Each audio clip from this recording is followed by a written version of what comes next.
Welcome to KFC News, reporting live from San Francisco. I'm Kim Devereaux. And I'm Frank Russo. Breaking news, this just in, Harry Truman is in the building. But before we get to Harry Truman, let's go to Colleen Hoyt for the weather update. Hi, Colleen Hoyt here, live in San Francisco. It's a little raining, snowy outside, but I pulled a lady from the street that would like to talk about her experience with the weather. Go ahead. Yes, well, you see, it is absolutely terrifying out here. We're going streaking! It's so cold. I am in all sweats. I'm carrying around coffee, and I just can't bear it. If you can see, right? Yeah, it's pretty brutal out here, guys. Stay inside. Thanks, Colleen. But now let's get to our breaking news. Frank, why don't you tell us about our guest this afternoon? Right, Mr. Truman. Born on May 8th, 1884 in Lamar, Missouri, is here today to tell us his life story. Before we get to that, let's give the audience a little background. Most of you may not know this, but Mr. Truman, 6 years after his birth, moved to Independence, Missouri with the rest of his family. While growing up, he had trouble with his nearsightedness. It kept him from a lot of activities with other boys his age. Although, it helped him with school and made him the avid reader he is today. His nearsightedness also prevented him from attending West Point. However, this did not stop Truman from obtaining his business degree after high school. Now, Frank, let's go to Truman himself for more information. Reporting live, I'm Frank Russo, and I'm here today with Mr. Truman himself. Hello, Mr. Truman. How's your week going? Good, stressful as always, but you just work through it, get through it, and you get it done, Well, that's life. Well, how's everything at home? How's your wife doing? She's awesome, she supports me, she's always there to give me rides, support me behind me, push me through whatever I need, and she's always there, That's good to hear. Well, everyone here is thankful that you came into this interview with us. Is it alright if we ask you some personal questions? No, please, go ahead! Alright, well, our first question is, what was life like as a young adult, and what were some jobs that you had before you came into politics? Well, I grew up in a poor family, and I didn't have enough money to go to college, so I worked in a mailroom for the newspaper.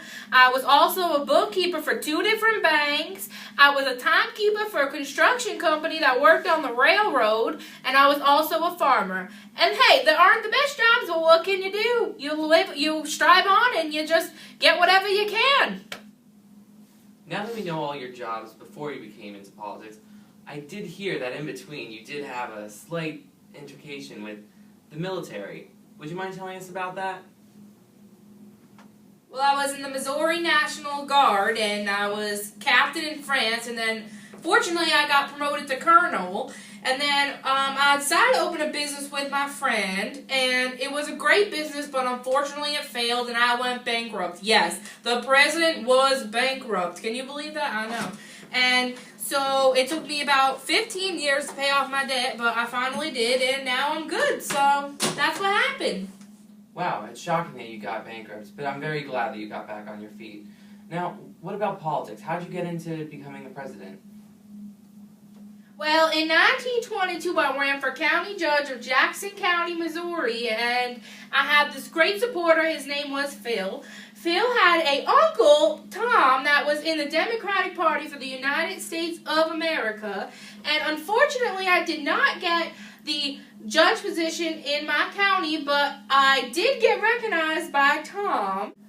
Well, I was in office from 1926 to 1934, and then I decided to run for the Senate, and I got elected thanks to Tom. He was the greatest guy. He always was there to support me and always get me through and help me out with all the big Democratic people. So that was great, but otherwise, that was my story. Wow, it's very interesting. Is there anything that you did was very important in the U.S. Senate? Well, in 1938, I helped enact the Civil Aeronautics Act, and then in 1940, I helped enact the Transportation Act. Now, there's been one question that everyone's been wondering. How did you become president? Well, my good friend, President Roosevelt, was president, and he had his vice president named Wallace, and he was forced to drop Wallace, and so in order to get vice president, it was between me and my good friend Dewey. Unfortunately, Mr. Roosevelt picked me. And in April that year, he passed away. What a sad, tragic, that was horrible. I don't even want to recall that day. And luckily, the Democratic Party liked me, so I became president. And that's my story. Well, thanks for coming in tonight. It's much appreciated. Is there anything else you'd like to say to the audience before you go? Nothing but God bless America. Well, that wraps up for tonight. Tune in next week for KFC News. Well, that's it for KFC News. Tune in next time when we interview Abraham Lincoln. I'm Kim Devereaux. Good night, America. Ba-dum-dum-dum. Dum-da-dum-da-dum.